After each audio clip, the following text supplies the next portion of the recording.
د خبریال ویبپاڼې درنو لیدونکو لوستونکو او اوریدونکو سلامونه.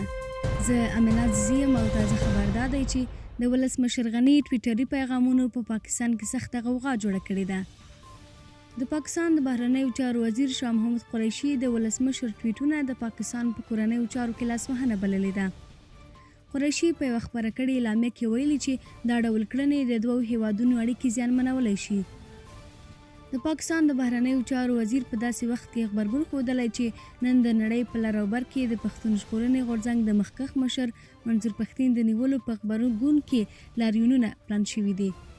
مشر منظور پښتين د دوشنبې په شپه د پاکستان د ظالم ریاست له لوري ونیول شو او تر اوسه د پولیسو سره زندان کې دی. د پاکستان د ظالم ریاست د کړنې په ټوله نړۍ کې د پښتنو افغانانو غوسه راوپاروله او د نړۍ په لر او بر کې د پاکستان دا کړنه سخته وغندل شوه.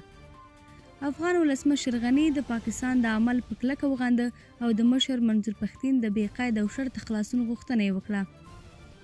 که څه هم ډیر نورو افغان سیاسیونو لکه پخواني ولسمشر حامد کرزي، د مشرانو جرګې رئیس ښاغلي مسلم یار، امرالله صالح او ګڼو نورو د مشر منظور پښتين نیول وغندل، خو د ولسمشر غني له لوري د پښتون ژغورنې غورځنګ د مشر د نیولو ټویټ په پاکستان کې سخته غوغا راپارولې ده.